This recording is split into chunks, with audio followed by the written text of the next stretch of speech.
The answer though is no. I had to make this video, guys. According to the polls, Donald Trump will not be president for much longer. The polls have been wrong in the past, and whether he is or he isn't, this video is going to chat about his legacy from his first term in office. So I'm going to be looking at the facts. I'm not debating the rights and the wrongs, the things that this man did.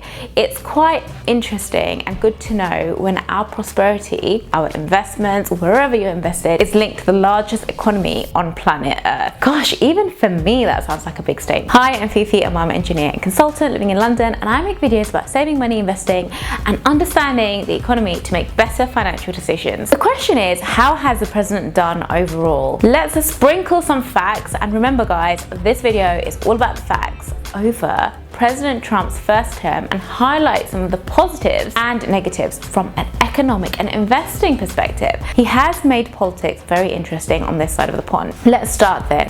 Well, firstly, he had to deal with a pretty hostile press, and it's not the standard political figure which the US has rolled out for the Oval Office time and time again. He fires from the hip, says what's on his mind, and like a businessman has a transactional approach to foreign policy, which at times, I'm not gonna lie, has been bizarre and has put Western alliances and international systems under severe strain, guys, and to the grateful shock and surprise of Russia and Beijing. I'm not going into the details here. He also seems to like strong men politicians. On the UK side, we have him supporting Boris Johnson and Nigel Farage. One of the must-see YouTube clips is, of course, the Trump-Putin conference. And if you haven't seen it, go follow up after this video. How bizarre was that? There are moments of glee from Putin, with Trump's supportive and strong and powerful denial of Russia's influence or even interference with the US politics. That being said, let's focus on the facts and the two items that do stand out. The first is the attempt to cut a deal with North Korea. What the hell was that even? And the second, which could signal a significant shift of power in the Middle East. And while there are a number of areas to debate and discuss, which isn't the focus of this channel, it has been applauded by the BBC as his big policy win, both domestic and foreign. The second thing I want to talk about is the economy. Everything is about the economy, right?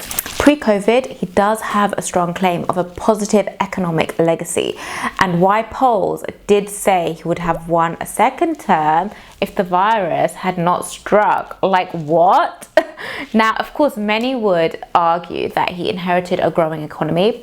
He did, however, keep it growing. So the US pace of growth increased during his first 2 years in office before slowing down a bit. Also, with the economic train running for a decade, wage growth was across the social spectrum, with lower income workers experiencing real-term growth as well. Not everyone agrees, and the biggest debate area has been that his tax cuts have favored the rich. However, some of his decisions have been universally credited, such as the appointment of Jerome Powell as the Federal Reserve Chairman, who focused on growth rather than inflation and kept those interest rates low. Third thing I want to talk about is tax cuts. So did the tax cuts work? Yeah, they kind of did. Trump's early tax cuts for corporations did raise profits for US firms, maybe the key as to why the stock market continued to do well under his presidency. Likewise, lower taxation has encouraged firms to invest in the US, and foreign investment has risen as well.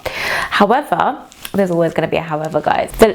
The long-term benefit, and economists argue this, have been negligible. So there's been balances that have been wiped out by trade wars and tariffs as part of the America First agenda. Trade wars and tariffs damaged confidence and hurt global growth, and increased inflation by 0.5% and destroyed more US jobs than creating them by making imported parts more expensive and inviting economic radiation from other countries. We are in a global economy, people. Diplomacy is a thing.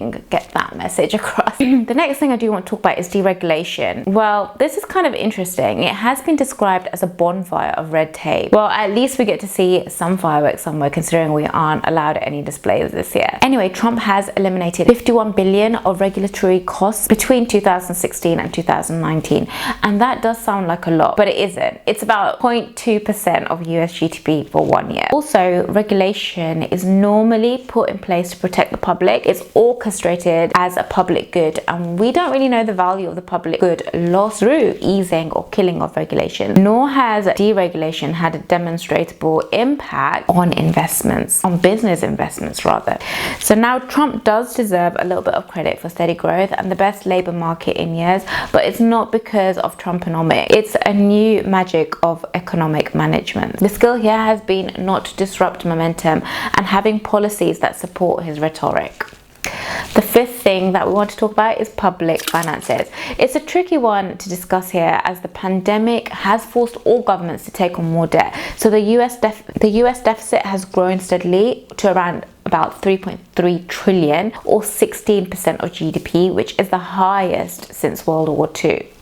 And the more interesting part of the legacy was to move America to a more protectionist economy. So the US population seemed less bothered about the deficit and more concerned with economic power and growth shifting to foreign competition, notably China. But the reality of the deficit through public spending and tax cuts has not had that inflationary impact it normally has.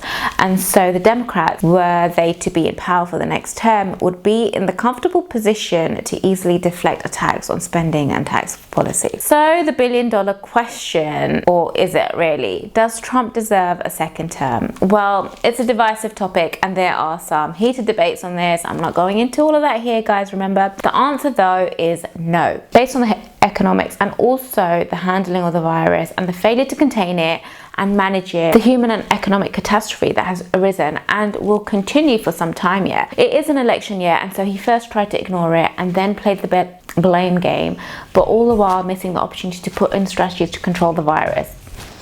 That being said, the US economy is in far better shape than you would have expected, and it has been resilient, with the markets perhaps being flat or marginally down for coronavirus. The US has been in 2020 the best performing economy out of the G7 by a margin. Trump has been his own enemy, and politics is such a complicated, interconnected beast, which Trump, through his vulgarity and chaos, has made it interesting for us here. But the truth be told, regardless of who sits in the Oval Office, I do think the next term will be an interesting one too.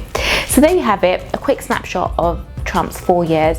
It would be great to have your comments down below and feedback. As a Brit, I need to know this topic better, with so much of my own investments being linked to the US. But here's some more videos which are relevant. Have a look if you fancy. But until next time, I'm out, guys. Bye.